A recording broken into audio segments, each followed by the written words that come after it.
Saving Edward.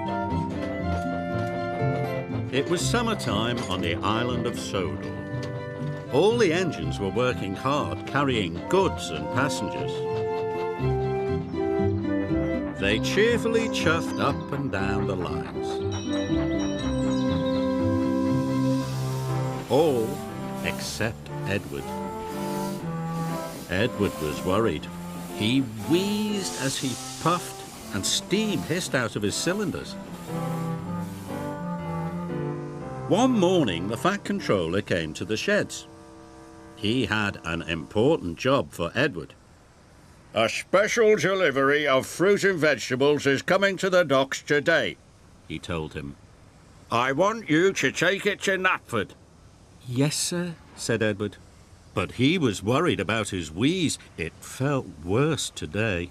Thomas, you are to go to the docks and shunt Edward's trucks. After that, you can carry on with your usual jobs.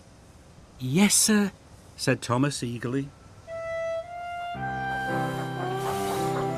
Thomas and Edward puffed up to the water tower. Edward tried to stop wheezing, but he couldn't.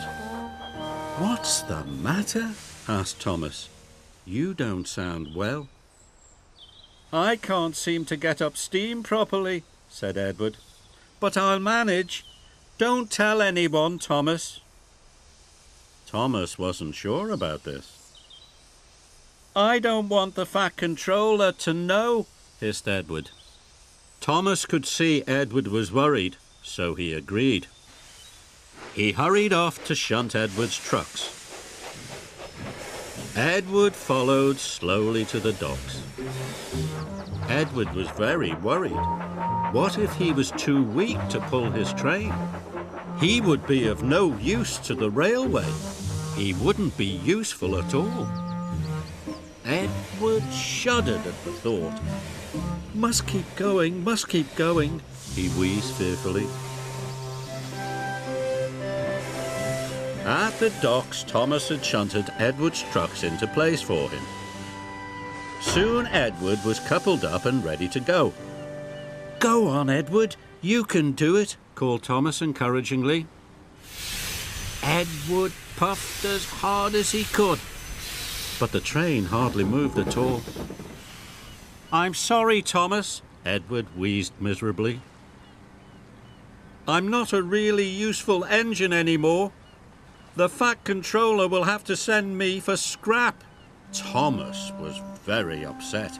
He wanted to help Edward. I'll do my other jobs first, he said. Then I'll pull the train for you. Edward watched Thomas puff away. He wasn't sure if it was right to let Thomas do his job. Edward felt very worried. Thomas needed to do all his jobs as quickly as possible, so that he had time to pull Edward's train.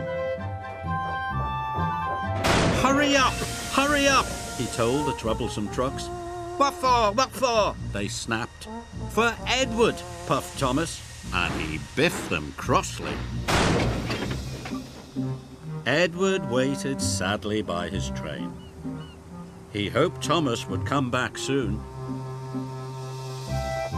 When Thomas finished all his jobs, he puffed back to collect Edward's train. Edward was very pleased to see him. Don't worry, Edward, puffed Thomas. I'll have your job done in no time. You go back to Tidmouth and I will meet you there later.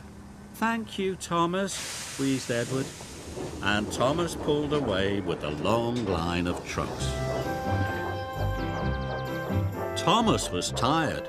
He'd been working all day, and Edward's train was very heavy. But he was determined not to let Edward down. The Fat Controller was talking to Gordon as Thomas puffed in. Thomas, this train is late, he said crossly. And why are you pulling it? Where is Edward? Thomas didn't want to get Edward into trouble. He had to think of an excuse. Edward took on the wrong sort of coal, sir. The wrong sort of coal? Boomed the Fat Controller. What nonsense, Thomas. I'll find out what Edward has to say about this later. The Fat Controller was very cross. He gave Thomas another job to do. Yes, sir, said Thomas. Gordon left Knapford and steamed through the countryside.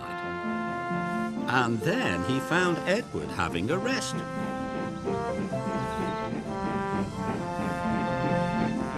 What's all this about the wrong sort of coal? Huffed Gordon. Edward looked puzzled.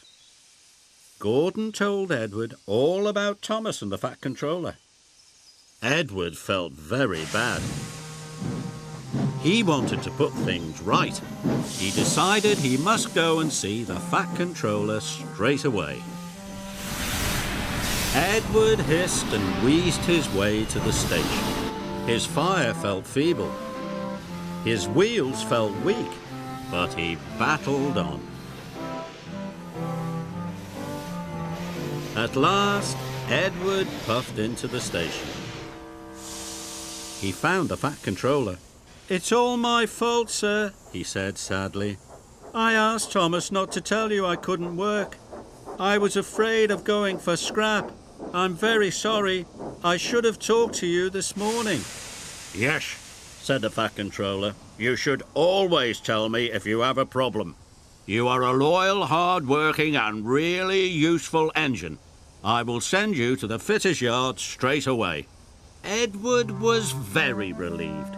Thomas was very tired from his extra work, but they both agreed, even when it's hard, it's always best to tell the truth.